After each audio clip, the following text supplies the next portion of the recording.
live. Right. Welcome to the show. Bjorn's occupied. But It this was is a our Christmas Wednesday episode. afternoon. Wednesday afternoon. We kick Trump to What's up, the Tom? moon. Get up out your gloom. I said, get up out the room. Shake 'em out into a tune. Trump and his party is doomed. It happened on a Wednesday afternoon. Ow. And here we are. It's Merry Christmas because next week we'll be probably doing Christmas shit because Wednesday is the actual Christmas. So this is the closest we're going to come. I'm going to change my light settings to be more red and green while you guys... Okay, please. Thank you. Yeah. Please. Showing off. My bad. Showing off. Love how If you guys could could... over there, Guys, it's not a competition, but I'm losing badly in the Christmas spirit realm. Bobby's about to have a full indoor light show, and Bjorn is layers deep in the Christmas spirit on your screen. You got there's so Christmas in every corner of this image. Damn, that looks good, that green. Dude, I am We're gonna so get Mr. red Christmas, over here. bro. Because, hey, look, you know what makes me Mr. Christmas? Wait. And like, I'm both Santa Claus and the Grinch to these motherfuckers, right? I like that. Because I ruined so many Christmases. Inadvertently. I sold out of this product. Deep. But you ruined somebody's Christmas. But that doesn't mean you don't like it. I don't like ruining their Christmas. Just because it's accidental doesn't mean you don't enjoy it. The one question that I get sometimes, and that like if somebody is really pushy, I've only done this a couple times. It was a while ago, but it's like so like why don't you have that here? I'm like, oh, well, actually I have some in the back, but as soon as I knew you were coming, I hid it. I didn't want you to get any. No, Fred. Yeah. Speaking of the back room, when I used to work at Fred Meyer, I learned this trick. I've told Bjorn this probably a lot of times, but where people would come in, let's say for a highly advertised item that there's a limited amount of. I always use the example of the camping foam pads, just because you can only stock like X amount of those. They're really thick, you know what I mean? So you're going to run out just based on size. And they would go on sale for crazy deals, and people would come in like, hey, you got any more of those foam pads? And it's like, nah, man, we ran out of the foam pads on Friday or whatever, because that was the truth. And people would look at you like, you're not going to go check the back room for the pad? And it's like, if you didn't catch that cue and you're just like, yeah, we're out, you know, whatever, they'd just not be happy with you. But if you were like, yeah, we completely ran out of the pads, man. But who knows? Maybe someone brought one back while we've been talking. So I'm going to run to the back room and just take a quick peek for you. Go do that, come back and be like, no, we're completely out. All of a sudden, you're the nicest, best guy in the world. Like, you go from being just an asshole to all of a sudden, like, you did something. And you know what? And you took 5 minutes, which if you're being paid $15 an hour is $1.25. And, like... and didn't do anything with it. And like, you know, like that's one of the things that like grinds my gears about the way that customer service, we just like kowtow to whatever these dumbasses bring our way. Like, look, I love my customers and I try to like, I'm super respectful. I have fantastic reviews on Facebook and Google and all the shit, right? Nailing it. Ace in customer service. Most of the time. but like, I also feel like it's viable. It's the right, I feel like, very much in the right telling somebody what's going on. Like if they're being rude, I'm going to address it. If they're on some weird ass, like I had a lady try to say some semi-racist shit to me, straight up racist shit the other day, but said it sideways. And I just like walked the fuck away from her. Like this conversation's done. I'm not going to insult you here in your store in front of your daughter, but like, don't be bringing that shit here. I'm off, you know? But and like, your point, how like much I had a lady of her was sideways when she said it? But this, this is about people asking to go to the back room and wasting money on this somebody is what I was spending. going to get at. Yeah. Are we was a lady talking who was at like the her front. mouth was sideways, or we like? No. She said it was racist. I don't know why I said it was sideways at all. I was talking about my landlord and not liking the guy, and she's like, "Oh, well, is he an Asian?" Oh, wow. And actually, I did say something. I said, "I don't think the two are correlated." I don't know why I would. But then as far as going in the back room, Yeah. There was an interaction I had just a few days ago with a lady, and she was talking about a particular ornament. And I know I have all my ornaments out, and the ones that she was looking for are in one particular place. And she's like, looks like it's the last one on the floor. And I was like, yeah, it's the last one we have, they're all out. Everything's out on the floor. She's like, well, but you don't want to go check in the back for me real quick? And I was like, I actually know that it's not Doesn't there. matter. I know what my inventory is, and I don't have it back there for you. I wish I did, but I don't. She's like, well, okay, but like, I really want another one. I was like, yeah, no, I get that.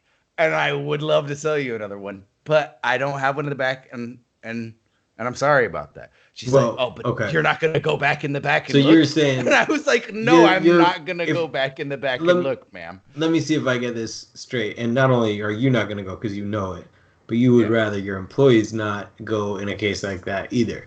And what you're saying, if I hear you correctly, is just to satisfy that person's need or desire to see somebody go do an extra step, so that makes them feel better about the fact that they're not having the thing. You're saying that like the value of that person getting that satisfied is not as high as the cost of spending the money on the person who can't do something else because they're busy going in the back room for a futile mission, right? Like, yeah, that's kind of the bottom line. And I think it's interesting because it seems to me like it's kind of just a probably depends on the business, but it's, if you really get it down to brass tacks, it's just like maybe not. Like you could probably test that. Like there might be some people who just go, I love those guys, even when clearly there's no way they have the thing I want, they go look for it. I'm now recommending it to more people or whatever else. Or maybe that doesn't happen. Maybe people literally it matters in that moment, and it's not a long term. I feel like we're missing some options here. I feel like we're missing. Oh, there's a spectrum. Yeah. So just one thing that came to mind is I was trying to remember the exact like turn of phrase or approach that this guy used, because I only worked at this place for a very short amount of time, but I worked at Just for Feet when I was right out of high school. Feet. What is that? A bunch of gloves and shit? Exactly. Just gloves. We only sell boxing gloves. Yeah. It's like a Foot Locker, but like a gigantic, warehouse kind of style location, and we would sell out of certain shoes pretty quickly, when they come in, and people would come in and ask for certain sizes of certain, latest shoes or whatever. And I was terrible in sales. I didn't want to do it. I just got the job to have a job indoor for a little while, and just did not last at all.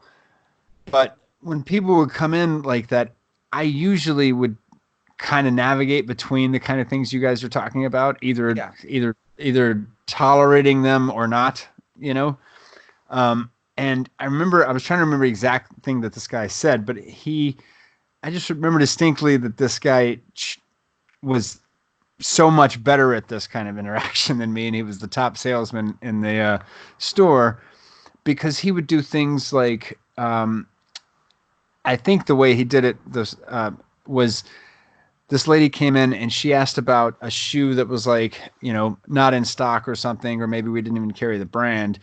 And what he said was, we just ran out, but you can be the first on the pre-order list. I got to go get the information if you want to see what else you need in the store, and I can meet you at the register and take your information.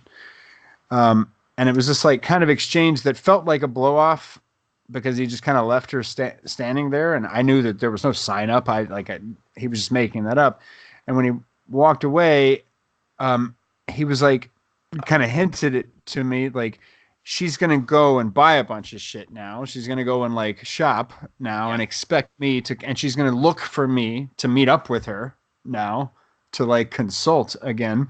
And in the meantime, like, I don't have to do anything. I'm just going to go over and say, hey, we're sold out or whatever, or just take her information. But either way, she's just going to buy a bunch of shit now, and I'll put my sales check on it, and we're done. Like, I never even have to tell her no. That's interesting. They just kind of redirect her around the store for a few minutes, and I'll come. No, and I mean, there's an art to this. That sounds like something that our friend Jed would do. he would Right. put you on some false like pretext that he was gonna do something else for you, and meanwhile like say it in a way that just made you want to spend your money. Well, But yeah. but I think there's like there's this line like, and I guess what I'm trying to get at is like in this interaction that I'm trying to talk about, and in other interactions of the sort. I had an interaction just like you're talking about, Meshach, just the other day too, which is I told a lady I didn't have candle rings that she wanted. She was bummed. She came from Bellevue. Next thing, she walked out with $500 worth of woolen garments. Like, okay, sorry I didn't have Woolen it. garments. But like, I do plenty of digging in the back for a product if I'm not sure I don't have it. You know what I mean? But I also feel like there's something about businesses that like, I know you've encountered plenty of them in New York, and it's not great salesmanship in any way. It can be perceived by some as standoffish, but it's also in a like, we're humans here. And I think in the old world, in Europe, there's a lot of that interaction too. Like, we're humans here. You came into my shop to buy this thing. Let's treat each other with respect. Let's like be good like to each other. And like, I think that's the like situation that I'm looking for. And when I have an interaction with any customer in the store, I'm also aware of the fact that there's 8 to 10, 12 other people that are absolutely in earshot and hearing everything that's going on because they're either in line or, you know what I mean, nearby. And so the presence that you have when you say these things, I'm not mean to people, you know, but like, if you come at me weird, I'm going to tell you that you're being odd, and I'm going to not fulfill a task for you. You're being odd. You're being odd, lady. Stop being odd. No, this I'm is trying to be odd. chill. You're being odd. This is a normal store. No oddities. Nothing odd here. See all these normal ass folk stuff. milling about. These are normal things. Yeah. Well, I think at the end of the day, you gotta look at it like it just depends on the business, and you know your pretty niche business better than any of us. But it's not the business for that kind of complaint. The airport.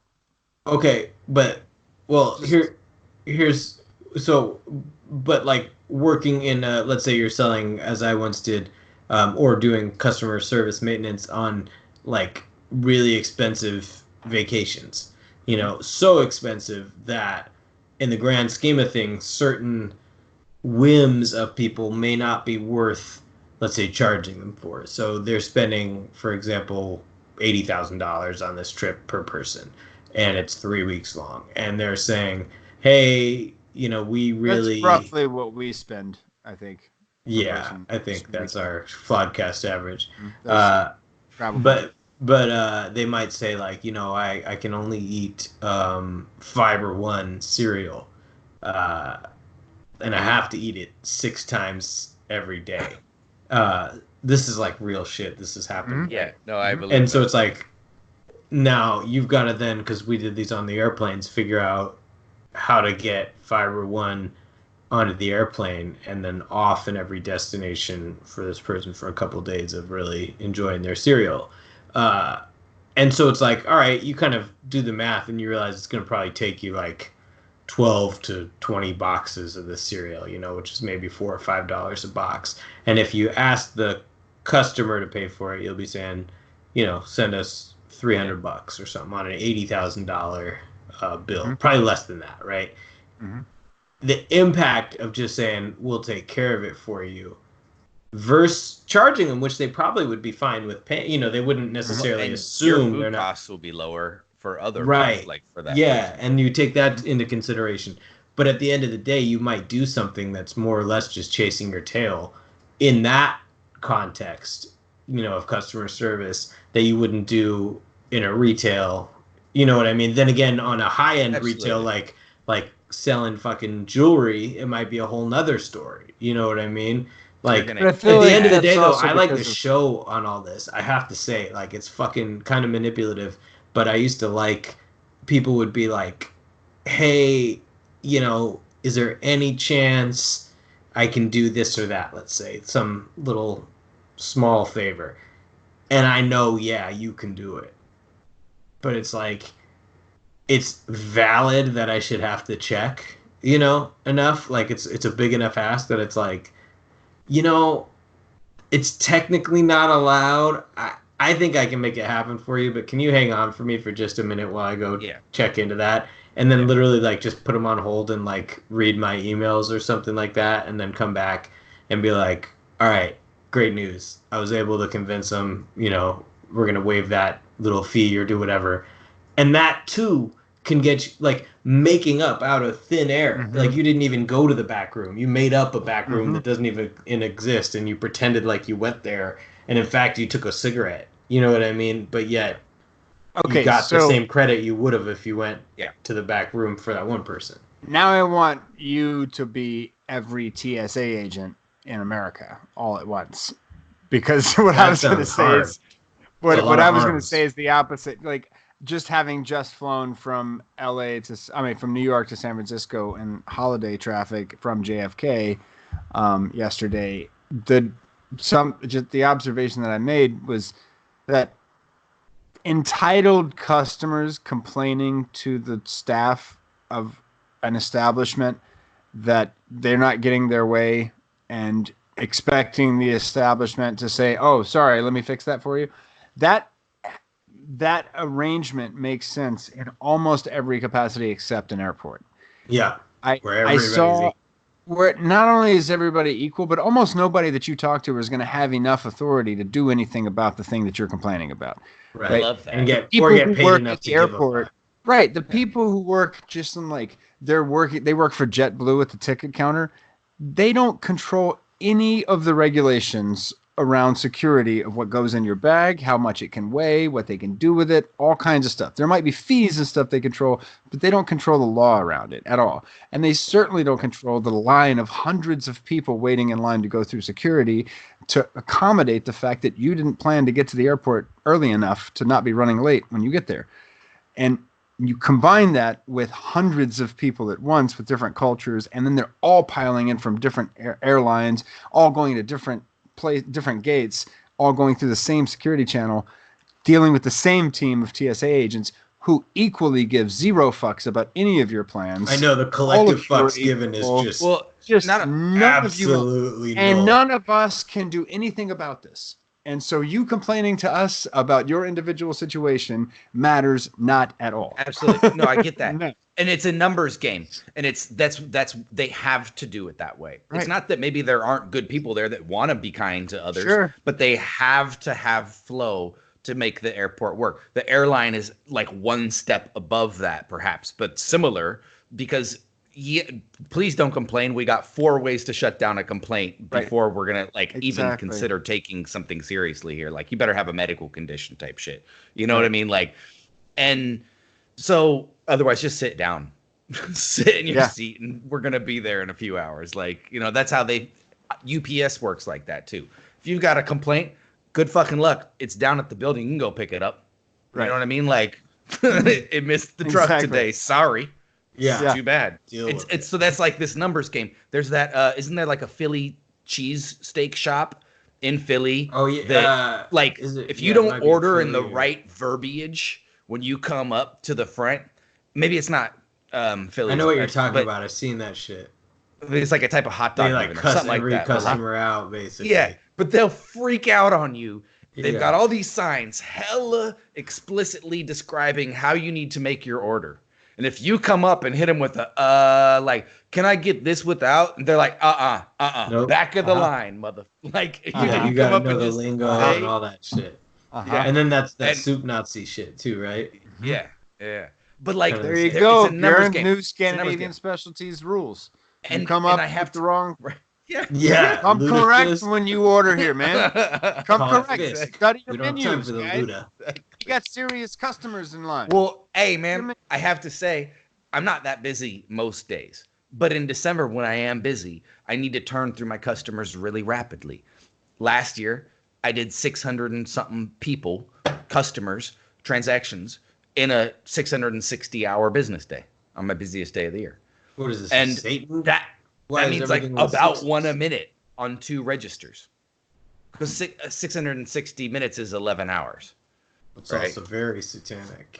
It is. Why don't you close after 10 hours, man? What's wrong with you? Exactly. More godly. I know, because I'm trying to get after that devil's money. Or make them 70-minute hours, and you'd be fine. That'd be totally cool. Yeah. Okay, so in other words, you got to have like as much turnover paying customer as you can as quickly as you can.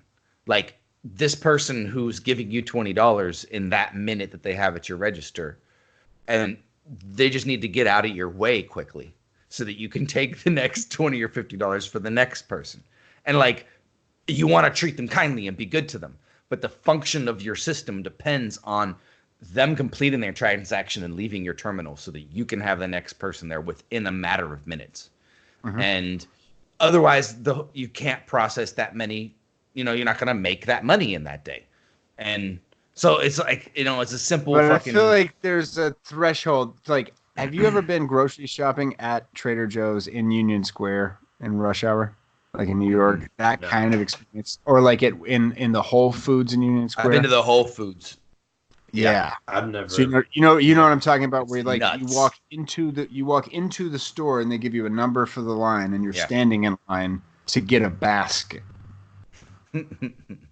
Like that experience of getting, and then by the time you're ready with your groceries, like an insane amount of standing in line later, you're trying to find the back of a line. You're navigating back through aisles of the store to figure out how to get in the line for the register.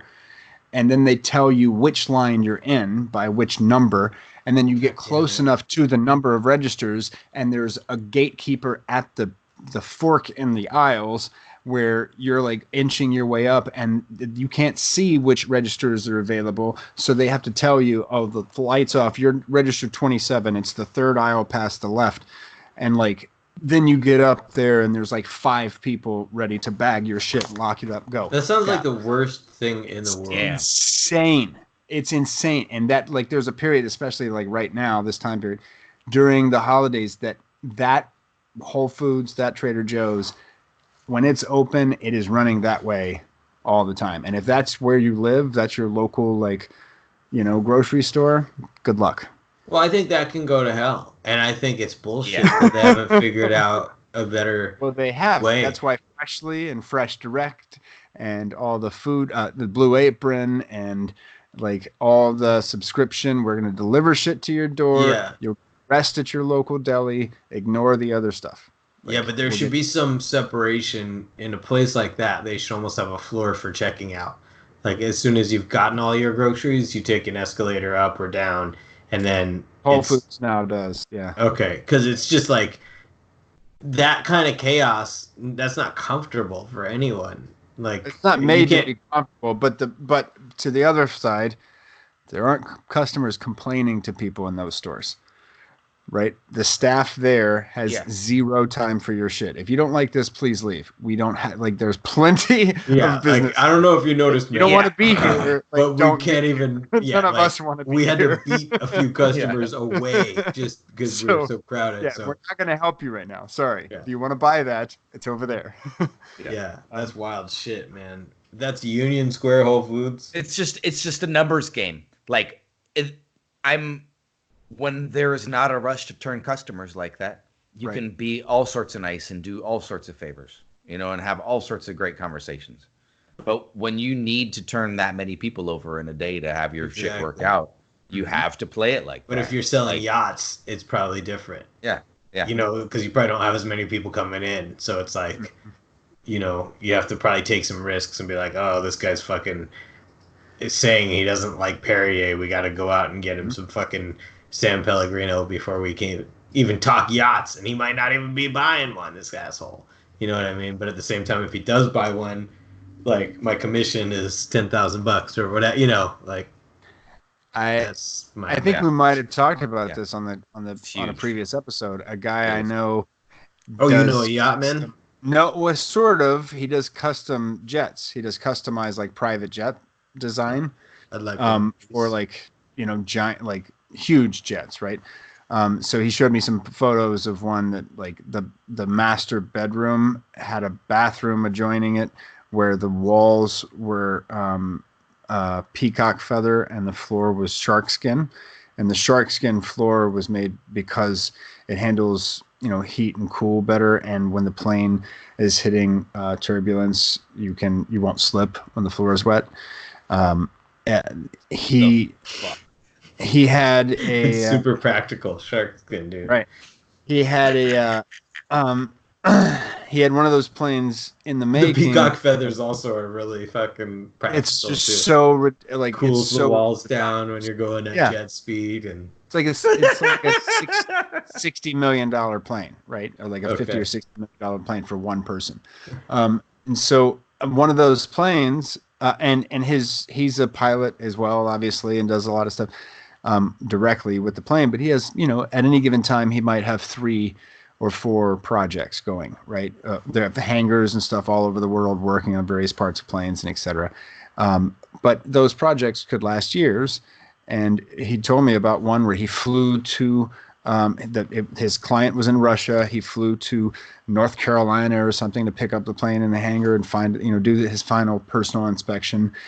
He walked through. He discovered a scratch in some of the gold lining on the bar in the corner, and he realized that gold piece wrapped completely around it had to be custom built, and the only way to replace it is to pull the entire bar out, and the only way to pull the bar out is to pull up the carpet. And so he stopped production at that point. He called his client and he said, I know I promised you the plane this January, but it's going to be next January. I'll fly it to you. The extra cost I'll figure out in the meantime, but it's going to be in a year's delay because it was a scratch on the gold about that long. Man, well, if you're paying that much, that's a long scratch. But I would like them to come up with ways to repair gold scratches that are a little easier than that at this stage. There should be some acid or some way. You think for that amount of money, maybe we just pause and invent a solution? Yeah, we need more science. I would just, if I was the Russian dude, I'd be like, you know what? Let's just kind of buff it out a little bit. I'll take the plane now. I don't really want to wait another year. What are you, 55, 56? Matters a lot. Better live your best life, bro. Right? Have your plane now. I'm willing to. My guess is that in the meantime, the loaner plane that he was working with, the loaner jet, was probably not bad. Probably not roughing it. Yeah, it depends on how you define roughing it, but.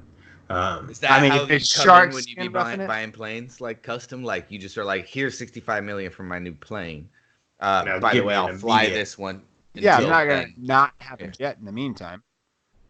When are they gonna do flying cars? They already. Yeah. Well, I just mean when is it gonna be normal? Because it seems like by now that would have been. I don't think we deserve it. We don't. We can't handle it by any stretch. But that's never been a. But to be honest, do we really deserve cars? No, we don't. We don't even deserve It's all if too we're talking much deserve, let's just close up shop, man. But if we're talking we've been doing pretty good with bikes.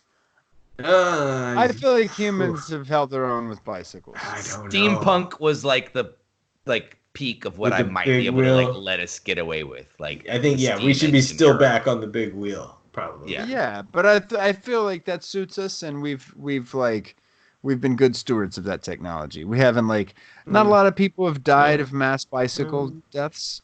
Yeah, but look at bike culture. It's. Trains leaves something to be desired. It's a trade-off. You said we have to talk about the impeachment tonight. Speaking of bike culture. Yeah. Speaking of bike, because Trump has been riding the exercise bike a lot now that impeachment is going on. The 2 wheels of our government, Democratic. That would be the best SNL skit. Have you seen the ones where they do the gym instructor gig? Well, they have the whole thing anyway, but they could totally adapt it, do a Peloton thing where the instructor, because if I understand Peloton correctly, you could see the people at home on their bikes, so or maybe only the people at home can see you. You're all simultaneously spying on each other. Is it one way? Just looking directly into someone else. Is it one way only, or is it 2-way, and the instructor can see you? Because I think the instructor can see you. I think the instructor has a list of like names and people, and they're like ways to kind of flash up a call out kind of thing to people at Oh, home. without actually seeing you? Because Yeah. it'd be really funny if they could see their class and it was like all of a sudden you notice Donald Trump is in your fucking Peloton class. Like you just see like 100 fucking people cycling and then you look and you're like, wait a minute, is that fucking DJT? I feel like we should advertise the implications of that though, because that would mean that Peloton is basically a private camera in thousands and thousands of homes. People have that on their computers. We're talking on them. No, I mean like an Sure. open camera that's actually spying back. But that is very much what's I happening. think they would know about it. If it is the case. Oh, it's not fictional. That's exactly what's happening. It's just a funny way to think about it. Right. Right. But So, the bikes though, so cool, right? Love them, great technology. If our government was a bike, What kind would it be? if our government was a bike, and we have this dual party system, which would all have of us, or the three of us in particular, Oh. would rather not have. We'd rather ride a tricycle or fucking have a car, actually. What But kind of we're bike stuck do in you this want? bike because we got two parties, right? It's a fixie. the want the off way the that wheel. the designers of the Constitution, founders, as you will, crafted these little parts about impeachment, the verbiage they chose, all of it is so meticulously thought out. This one part about the way this country works is that artifact written by lawyers was done so in a really particular and articulate way.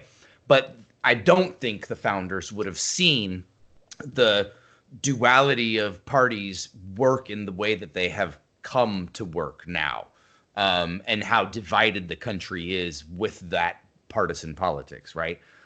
The way the powers that have evolved in the executive branch, and especially kind of when that executive has the chance to bring along the judiciary into its fold after a series of presidencies that are able to get judicial members in for the Supreme Court and all the other courts, they end up having the power of the front wheel. So the party that has the executive branch is the front wheel of this bicycle. And the party that does not, even if they have the majority in the House or Senate, is the back wheel. And they can determine how fast we're going to wherever the executive is trying to steer us. So, And you're saying the judicial is the training wheels? No, I'm saying I'm kind of dismissing any of the actual three parts of government and just saying the parties themselves represent the two wheels. Yeah. In control. And then there's particulars of why that, what did you ask? whoever's in charge, basically. Who was missing? The judiciary. Yeah. So I wasn't really that's saying the chain. Congress is the back wheel. I was simply I saying have to get more wine. This is so deep. Yeah, it's like we're connecting all the dots here. Yeah. I have to ask along this thread, all the theories that I've read recently about the impeachment are starting to line up with what we've said over the last few months in a terrifying way, which is that it could be possible that both the things are true, that Donald Trump could very much be winning the next election and the parties could be dying at the same time. Yes, perhaps That is a fucking terrifying outcome. Like the worst of both worlds to me. The party's dying. Both parties dying at the time that Trump gets reelected. Right? So it plays out like fair. this. That's fair. You know what I mean? I see where you're going with it. Yeah. That's an extreme. Obviously.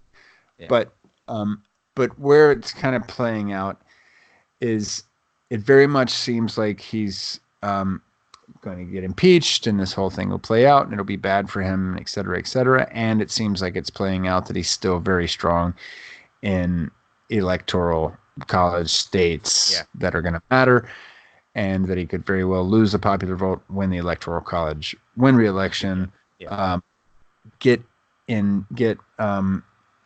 what's it called? Not indicted, get acquitted for these charges, and then ultimately reelected and not face charges for obstruction relating to Russia. Best of every world for him, worst of every world for the Democrats, and then the Republicans just lose control of the reins because now he's got senioritis and he can do whatever the fuck he wants.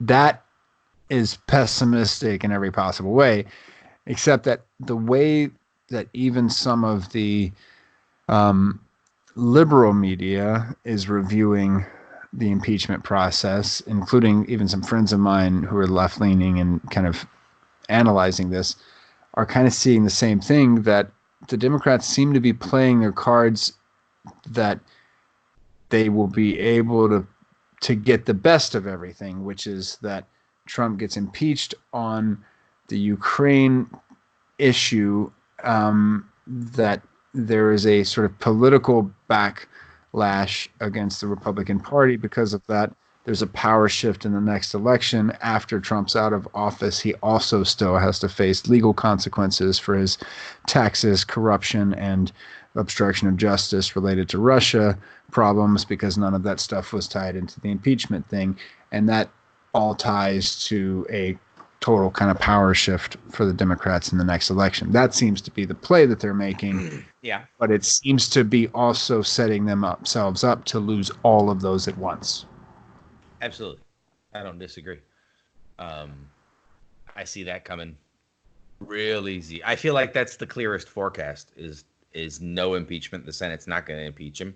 They're going to bandy about with this shit for hella long, taking up the news airwaves. And it's not going to go anywhere, and Trump's going to get re-goddamn elected. Well, I mean, I think that's entirely possible. And I was probably overly optimistic when I was saying he'd be out of office by the end of this year, because we're running out of time. We all bought the predicted stock. I'm not throwing stones. I don't think that's so much in the cards. But it does go to the Senate, and it is going to be interesting, and it does seem most likely. I mean, it was like people would be like, oh, well, Mitch McConnell said if there's this, then there has to be that. Like, people started quoting stuff he said as if, like, he was a trustworthy or reliable person, as if given the opportunity, Mitch wouldn't absolutely change any rule in his own favor. You know what I mean? And then he comes out saying, well, we're coordinating with the White House on this whole trial thing. And then Schumer comes out and says, well, we think you should have these 4 witnesses, Mick Mulvaney and, some people that, like John Bolton, whatever. And then Mitch McConnell goes on the Senate floor and chastises Schumer because he should have gone to Moscow Mitch, like before he went to the media. So the sequence of events is Moscow Mitch goes to the media and says something. Chuck Schumer then goes to the media and says something. Moscow Mitch then goes to the Senate floor and says, Chuck Schumer, why'd you got to go to the media before coming to talk to me? And everybody, so ridiculous. He's allowed to say, you know what I mean? Like, the pot is just allowed to call the kettle black. Like, you know what I mean? And people are like, well, I don't know. The pot's saying, I don't know. What does the kettle have to say about that? Like, the pot's got a point. The kettle is black. It's a relevance of the devolution of discourse in, politics in this country. Like, people can, I was listening to a bit of this on the radio just as I'm running errands and shit. And some people, first observation just on listening is that somebody comes in, and if they've got a strong Southern accent, and you can always tell by the first half. Oh, you mean you were listening to the impeachment debate? Yeah. Okay, got it. Yeah. Sorry, I needed to make that more clear. They you're like, okay, great. I know this guy's gonna say Trump is Jesus, basically. Yeah, exactly. Which somebody did. I know. Wait, what? Somebody equated this to the trial by Pontius Pilate. Yeah, where even then Jesus was allowed to face his accuser. But that was easier. The trial against Jesus was easier. Yeah, right. That's what he said, for real. And another guy said it's just like Pearl Harbor. Yeah. Oh my God, you can't write that shit. I mean, I Where guess do you somebody they think? did. Wait, They did at speaking one of, point. where in the creative soul does this stuff come from for these disingenuous assholes like fucking Doug Collins, who's like an auctioneer, and like you can tell he's kind of having fun with everything too. Like he's someone who looks like he kind of enjoys it, but the bullshit he comes up with, like what mechanics within produces that kind of bullshit? You know what I mean? Like it's just curious. Is it like, do you literally say to yourself, what's the most ridiculous fucking thing I could say? Like, what can I accuse Bjorn of right now that would be so outlandish it would just fucking stop everybody in their tracks? You know what I mean? Like, it feels like they just, and it almost is like Trump taught them this. It's like he came out and he said, look, lie through your teeth at every minute, never be ashamed about it, and never, ever, ever give up. And you know, they say like if a lie repeated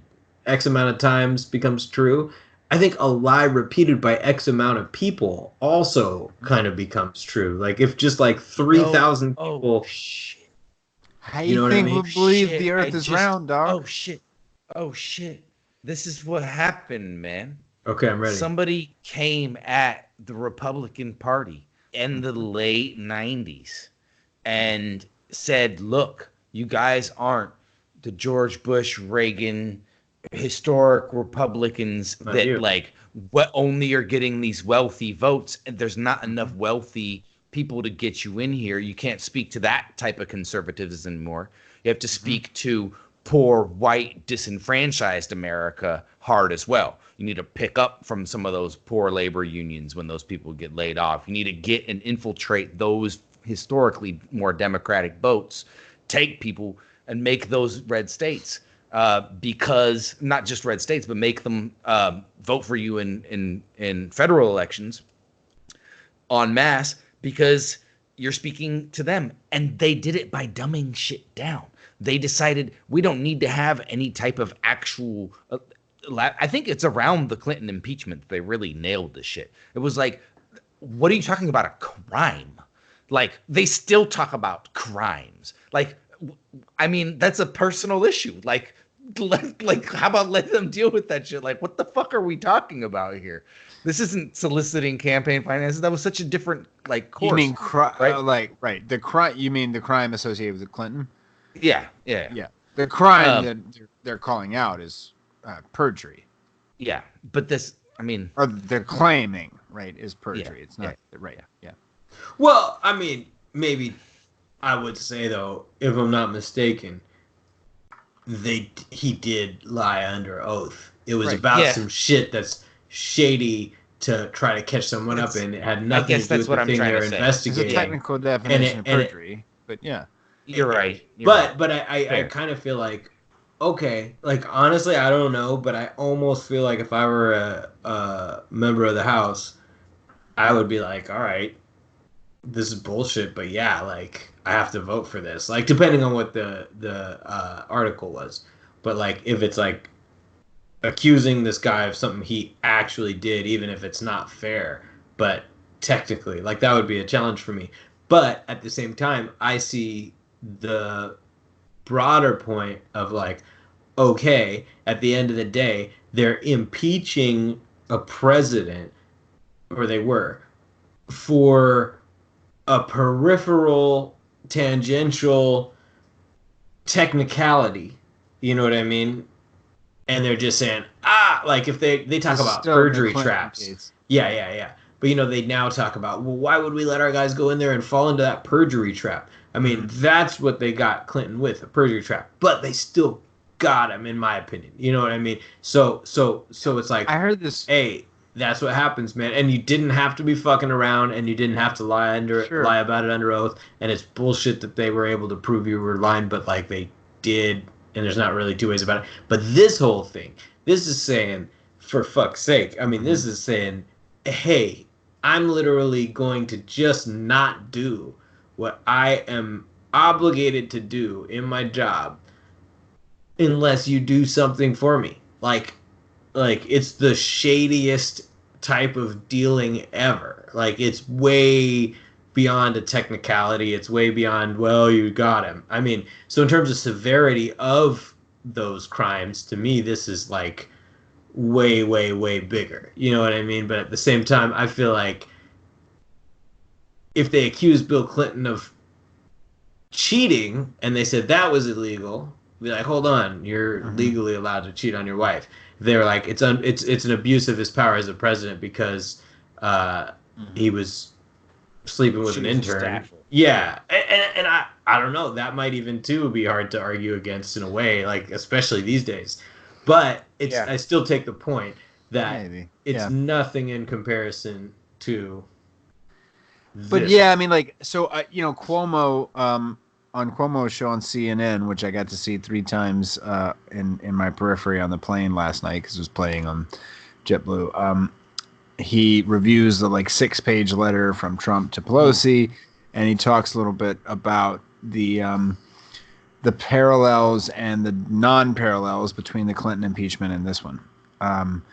And one of the things that he calls out that I didn't remember until he started kind of calling out some of the timeline of the Clinton impeachment. He wasn't removed after that impeachment, but there were a lot of things that happened there. He lied, and then when he was found out, he apologized. Right. In the background, when all of that was happening, he was making deals. He was actively making deals across the aisle, constantly trying to move things along in his administration. But keep being president anyway. Yes, keeping being president, but also using the situation that he was in to say, okay, I need to go to the Republican Party. I need to find ways to strategize here because I'm going to have to find Republican votes in this impeachment process myself. If I can win over a couple of Republican votes, then this thing is going to be flipped and I'm going to be fine. So in the process, he gained political favor in this whole thing. So he ended that process with more political power because he was able to survive it and because of the way he handled it. And then he actually gained some sort of public, or was able to recapture some public goodwill because of the apology and because his wife stuck with him and et cetera, et cetera. She took some of the weight. She took some of the arrows and all of this stuff. Now look at what Trump, and now look at and compare that to the current impeachment, and just assume for a second that the impeachments themselves, the accusations themselves, were equal, which they are obviously not, like we're talking about. But their responses are also are just as unequal, right? Trump's response is volatile, trashy, absolutely hitting below the belt to everybody else, deny, and then when it's proven right, embrace it and don't apologize, say I fucking deserve to be able to do that and it's not even wrong that I did it and I'm proud I did it, and also here's all this other dirty shit that other people did. Fair. And just keep driving. He's responding in exactly the opposite way that what Clinton did. Right. So, and not only are the accusations fundamentally different, his response is fundamentally different. And that 6-page letter is a perfect example of it. He is just outlining that I am going to war here, people, and I'm going to do anything I can to stay at war.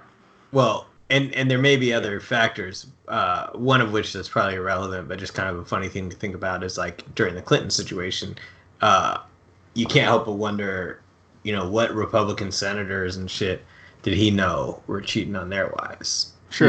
And may or may not have lied about it, or his people knew. And it was kind of like, all right, Meshack, you want to vote to convict the president, huh? Like that's cool, but I hope Mrs. Jackson, is ready for the consequences of that. Absolutely. And I'm sure there was some of that going on at the time. I could be wrong, but it seems like, so many people probably related to him.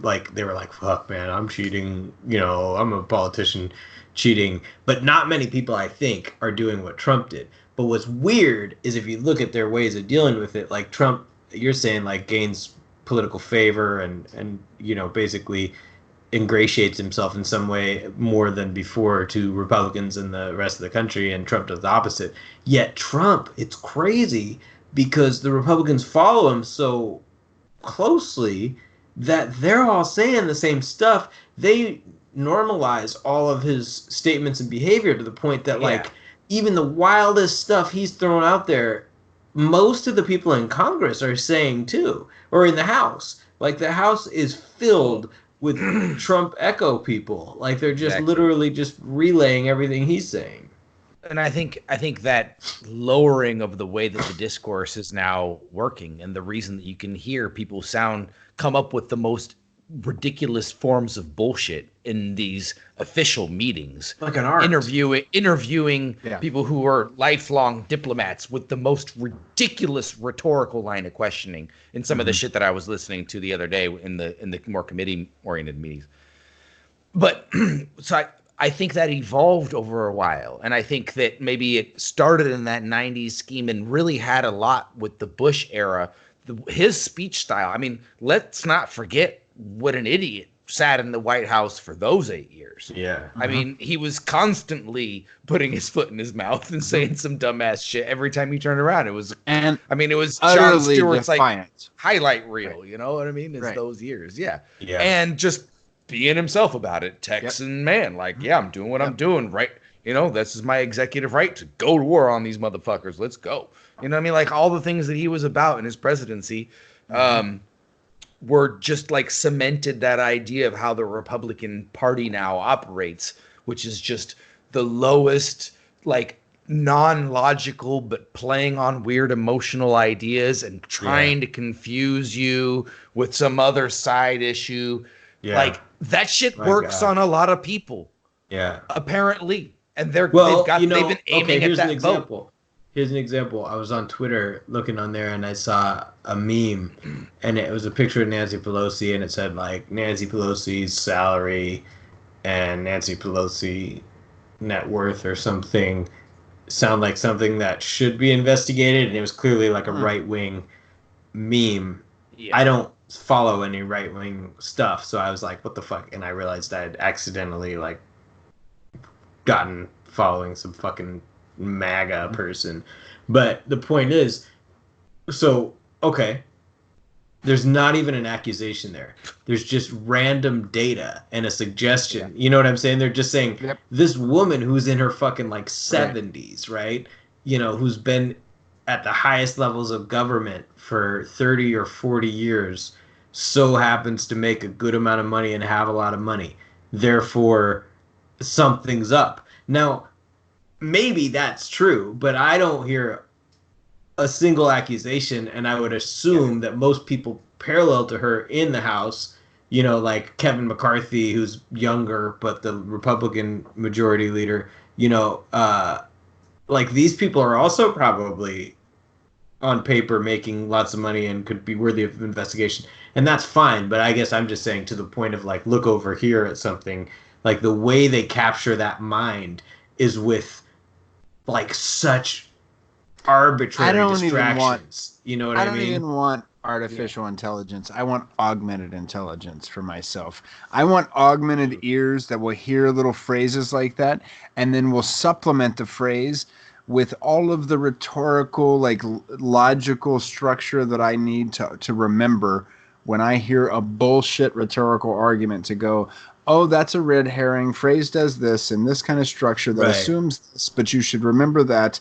here. Here's the whole piece of information that this is deceiving you about, right? Well, it's kind of like it's saying, hey, that guy's made of matter. Well, hey, it's like, the same thing that these guys are saying about the whistleblower, right? They're like, oh, they keep saying it. They're like, and they weren't even allowed to interview the whistleblower who gave a report that was on hearsay.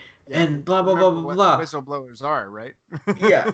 A. And B, everything in that whistleblower report, which I did read, you know, came to be proven there's no value whatsoever. And they're like, yeah, but the whistleblower talked to Adam Schiff's people before the whole thing. Even then, irrelevant. There's nothing about it that has any bearing on anything. The whistleblower could be Pence. The whistleblower could be the most low-level person ever. It does not fucking matter. God. You know what I mean? Did you know that whistleblower had pants? Does that change your opinion? I think that twice, at least twice, that whistleblower wore pants. Well, I'd like to see the. We know theoretically. So we know it's it's a man, or no, we don't. No, we don't actually know if the whistleblowers ever. Never mind. Jeez Louise. Like, well, it's Mike just Pence. The whistleblower. Whistleblower. I think Mike Pence might become president. Mike Pence. I will vote for your pants. Mike Pence. Mike Pence. That'd be the coolest guy to fucking. Will that bring Dave Letterman out of retirement? Hey, for his what if thought experiment? What if Mike Pence was the whistleblower? I love that. I don't think that's far fetched. Actually, that it's somebody like that. That it would be funny as fuck, and the Democrats were like, I don't think over backwards to protect them. I wouldn't be surprised if it was entirely a insider Machiavellian political move in his own team. Like not even somebody who's flipped for the Democrats, just like somebody Mick Mulvaney or. Well, I was thinking it was John Bolton. You know what I mean? But I don't know. Somebody like that. Yeah, but I guess so big picture on this whole thing. Zooming out, he's been impeached on both articles in the House. That's happened. It's history as of today, the 18th of December. A day that will live in infamy, according to some people. But that shit's done. And then the Senate, I mean, you can just rest assured that Mitch McConnell does not give a fuck if it looks shady. Like it's not going to matter if it looks shady. So he will do everything in his power to make it. Didn't he say that he's not an impartial viewer of this? Yes, he did. Made a point. He's like, I'm not impartial at all. So did Lindsey. Which is true. I mean, like, no one should be surprised by that, obviously. No one expects him to be impartial. But the fact that you're saying that going into a trial where you've sworn an oath to be impartial is a little fucking suspect. Oh, it's pretty damn suspect. But that's this guy. That's Moscow Mitch. That's the kind of shit he does. You know what I mean? Like that's why they call him Moscow Mitch, dude. He fucking rules like an iron fist, iron curtain bad guy. Extra bad guy from a video game. You know that Moscow Mitch. You can trust him to always be fair. Or you can trust him to always be a fucking dick. Like, at least there's that. A little turtle dick. Yeah. A little angry little turtle dick. Yeah, it goes back into its shell. Teenage Mutant Dick Turtles. Oh, that would be interesting. McConnell. Oh, yeah. That would be McConnell. Dude, Jesus. Ninja Dick Turtles. So should we wager on the Senate thing? What's the Senate thing? Or make predictions. Will he be convicted in the Senate and removed from office? And when? When will it be decided? I'm saying February.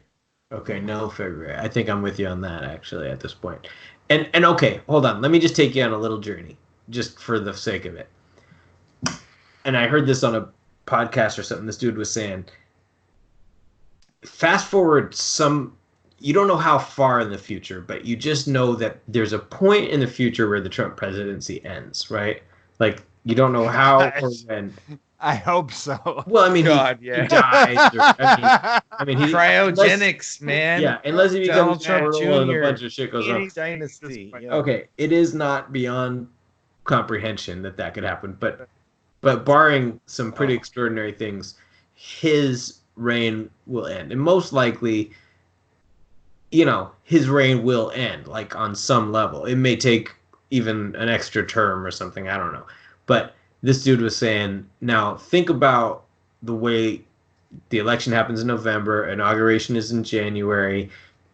You can be tried, convicted, indicted, and all that stuff once you're out of the presidency. Right. There's this little window of time in which if he's convicted in the Senate, I think it's like immediate upon the decision, he's removed. So that would be very, very challenging for him because he wouldn't have a lot of time to do. He's impeached in the Senate, you think that? If he's convicted in the Senate, the impeachment only happens in the House, and that's already happened. Now he's tried in the Senate and either convicted or. Now is Mike Pence immediately made president? Yeah, if he were to be convicted, right? But chances are he'd know when that trial verdict was coming roughly, so he could schedule a trip, let's say, to Russia. He could happen to be in Moscow right when that happens. He might want to be on the phone with Tiago. What would what would the Republicans say if the pilot of Air Force One refused the president's orders the day before the trial because he didn't want to fly the president to they'd be like, no, he's the president. You can't do that. And maybe a lot of people would. So he has every bit of control to take himself somewhere where he can be hiding out the rest of his life. I love that line of thought too. But no, but it's real. It's like it was because this guy was breaking down how basically any way this presidency ends, he basically will have a heads up and he will have the opportunity to take all the powers and the vehicles and all the different things he has to get himself to safety. And if you think about who this guy is, there's nothing else in the world that he would do. He doesn't give a fuck where he lives. If he's going to have to face a lifetime of nagging court cases or potentially jail time over here, why would he give a fuck if the world said he was an evil person and he lived out his days in a golden fucking palace in Russia? You know what I mean? So, or Saudi Arabia or Turkey, right? He's already set up like a number of different places where he can be welcomed like with the open Nazis arms. in Argentina, right? But it's crazy because if you think about it, if he's voted out, he has a few months to execute the plan. If there's a trial in the Senate, he has a short amount of time, but he could do it. If he completes his second term, he still has that few months. You know what I mean? I so think we should no matter what, this that guy deal gets in to advance. sneak away. I think America should offer him an olive branch. Here's my offer. go to Russia, I'm gonna present it. take the plane. You guys, here's my proposal. You guys take it or leave it. You can have Mar-a-Lago. We're gonna carve it out and we're gonna shove it off into the ocean. I'd like to send it into orbit. All yours. You can have it. Just Trump and Mar-a-Lago, and whoever wants to jump on there with him, you guys go. I like sending it into orbit. International waters. Let the chips fall where they may. Okay, like but think about it. Down into the bottom of a pit. But even then, if you're thinking about giving it to him as an offer, he would prefer to just go to Russia with Air Force One. It's true. Yeah. And just and have a luxury life for the rest of his life. Just bring the whole family, load up Ivanka, Eric. Does he even have any money though? But then he won't. Doesn't matter. He doesn't need money. Of himself, charity that hangs in the lobby of Mar-a-Lago. Bob, think about this. He has so many valuable secrets in his head now. He's been privy for 4 years. By the time this is over, if he goes to the United Russia, States, he's the most valuable piece they could ever capture. Right now.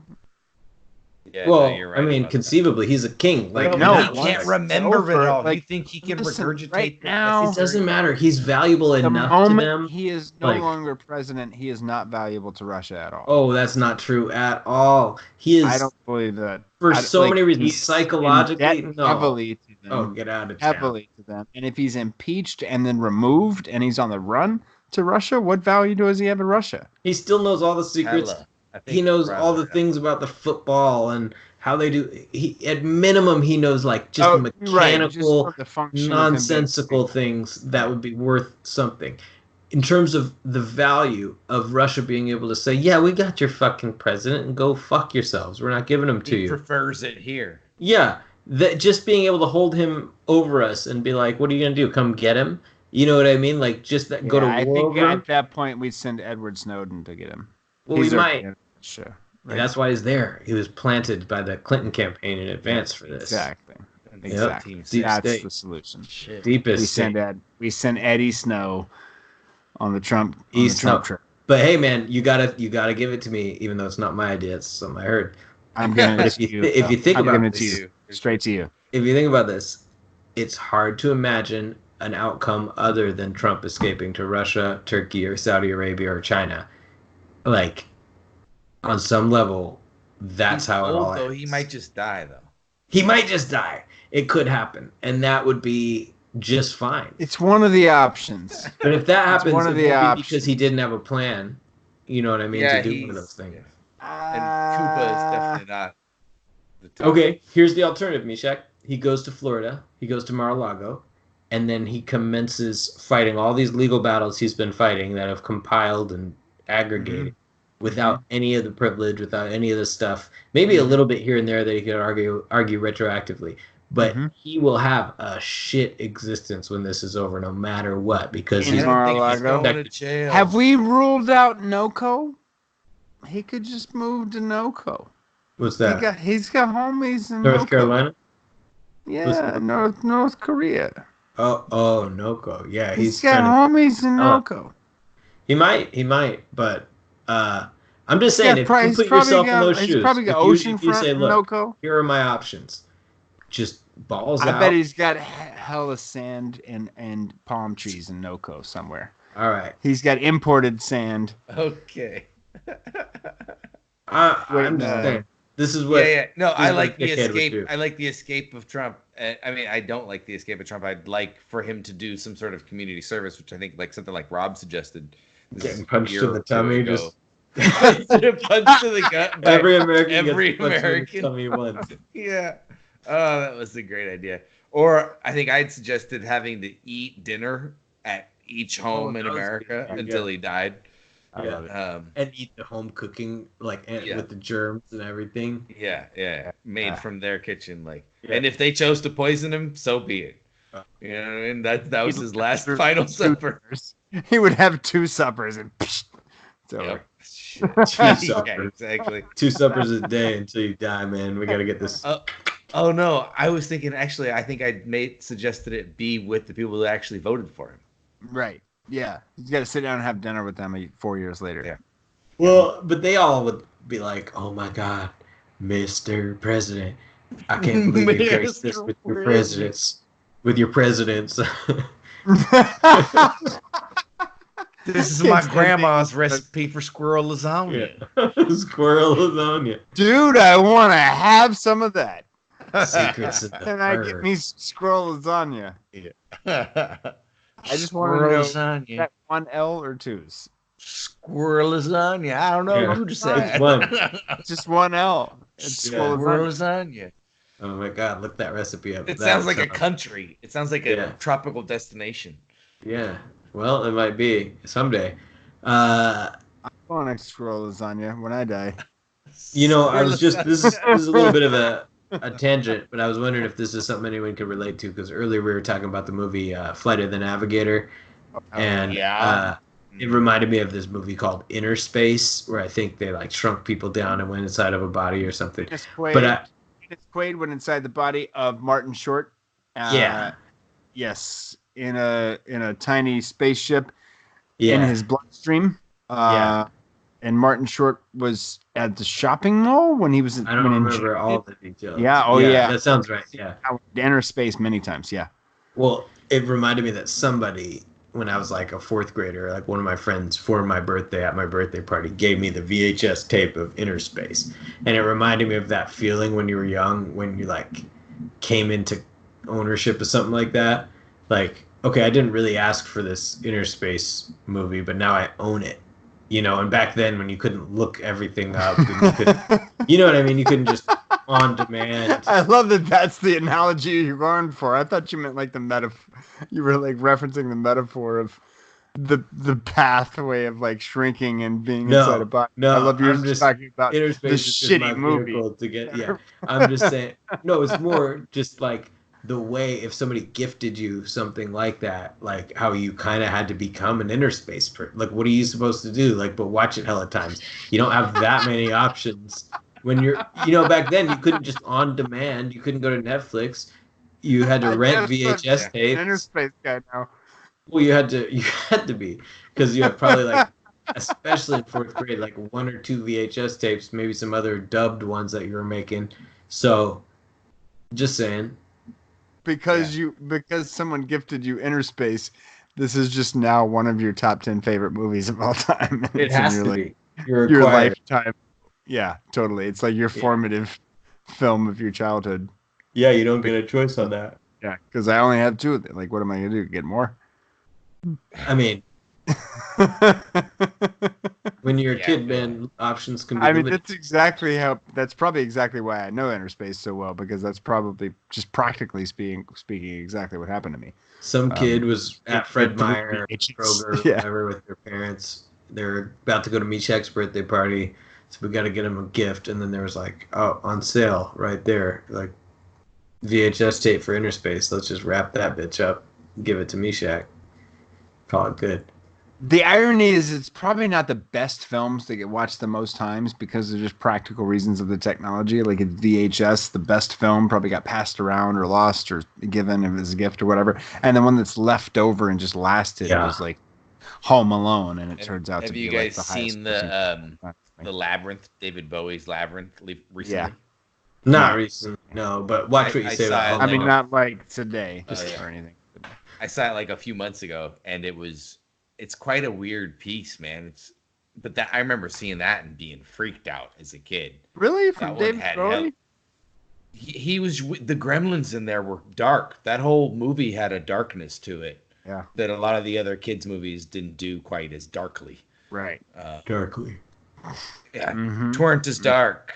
Tweren't as dark. Towards the night before darkness. Twas the night before darkness, and all through the house, the cockroaches skittered. Yeah, we needed. Well, it's kind of already been done. Yeah, I was gonna say we need a dark Christmas Tale, but I feel like Tim Burton's already gone there. Isn't there a dark Christmas Tale? The Nightmare Before Christmas. I think it's a Halloween movie, though. Yeah. Oh, it was Nightmare for Halloween. Yeah, that's a bad adaptation. I feel like we need the Nightmare Before Easter. And then it'll be Christmas during Christmas. Yes. I think there should be a dark Christmas movie where Jesus comes back and gets mad at all the people who misquoted him and had shit backwards. But he's still peaceful Jesus. Mm-hmm. So it's just he yells at everybody, or he just gets upset with everybody. Passive aggressive. He gives sermons on the Mount, and he doesn't name anybody by name, but he's just going to call some people out for a second. And we call the movie Passive Aggressmus. Well, he does everything but name them by name. He alludes to them in the most particular way. He's exactly. They're maybe the owner of this company. His company is branded after a really large rainforest. That guy is a despicable piece of shit. Yeah, exactly. He's bald, Yeah. Alienish in looks. Yeah. He's terrible. But who else can Are we on the track to real supervillains with him? Oh, yeah. Because he's really at like Iron Man with a dark twist level. We're on like level 10 with that dude. It's a fast track. Yeah, we is way past the entry. Like, do you think he has like a Avatar like super villain thing that goes and fights for him if like people try to stop him? Yeah, he's the regenerator boss level. Like, you shoot that dude, there's going to be another Jeff Bezos the next. He has clones, I think. Right. Oh, yeah. Yeah. In fact, anytime you supposedly see him, it's not him. Yeah. He's already died like 17 times. This is like we're on version 29 for Jeff Bezos. Like, he's like fucking, yeah. Eventually we'll get the perfect Jeff Bezos that we'll all have to destroy together. What level? We're on version 29 right now. Yeah, when do you think we'll have to take it out? They're going to keep iterating and spawning. We're going to have to build up enough steam to squash them all at once. Oh, Jesus, man. This is going to be a hassle. Intense, man. It's going to be really forward to it. Eventually, we are all going to be Jeff Bezos and fighting against it. It'll be like the Matrix, where everybody's that one Anderson guy. If it doesn't hurt, it's not worth a story. That's right. Pain is just weakness leaving the body, they say. Interesting. That's how Amazon treats the market. Y'all just better leave the market. Yeah. Yeah. No, I have motherfuckers say that shit to me all the time, and like at this point, like the relationship that like stores like mine have with retailers like Amazon is just like, oh my god, all right, like whatever. Like, yeah, buy it on Amazon. Fine. Mm-hmm. You know what I mean? Like, people come at you all the time like, I've seen this on Amazon. I said, well, I'm going to check Amazon and see if it's cheaper. Like, you're gonna say it to me? Like, I know that's what you're gonna go do, but you want to say it to me? Yeah.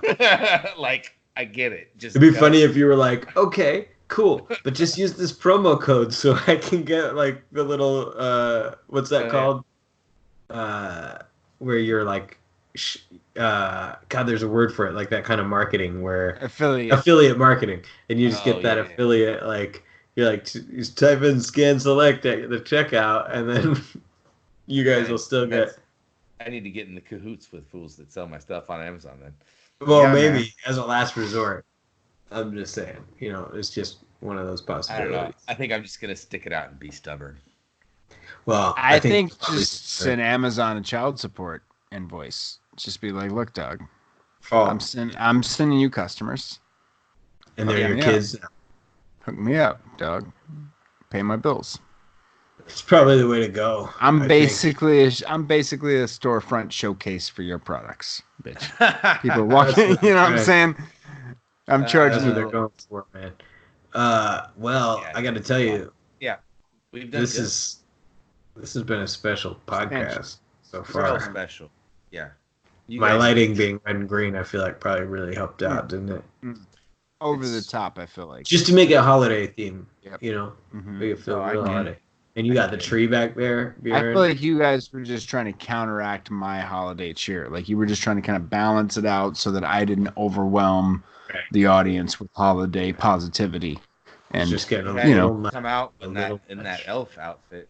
I mean, it's how I roll. I'm all about it. All holidays, all elf. all the time. You know what I mean? Cheery Meshack. Cheery Meshack. Yeah, that's for sure. That's what they cheery, call you. Cheery, bang, bang. The Grinch Jackson. Well, we've all made our predictions. Yeah. I think the world may or may not end by the time we podcast next. Yeah. But we probably won't do it on Christmas Day out of respect for Louise. Everybody. I'm down. I'm gonna be at the island though. But yeah, I'm gonna be in somewhere with like in-laws and stuff. I think it would be difficult to do the podcast in that setting. I've got a lunch date with Mike Pence that day. Mike Pence. Mm-hmm. Yeah, I think we should really change this. We should do one of those change.org petitions. Yep. To change Mike Pence's name to Mike Pence. Just change your last name. Yeah. No, just we the people want Mike Pence to hitherforth be called Mike Pence. I will have a very difficult time in 2020 not voting for President Pence if that's not. I know. It would be really irresistible. It will be very difficult not to write in that vote. President Pence. Tell him I used to know his granddaddy and he's got really strong genes. Mr. Britches? Mr. Pants. Oh, really strong genes. Mike Pants. Really strong genes. Mike Pence has those strong genes. Okay, well, I mean, America, you are welcome. You're welcome. This is just for you, America. On Impeachment Day, we give you Mike Pence. Peace. Peace, you guys. Take care. Love you. Peace.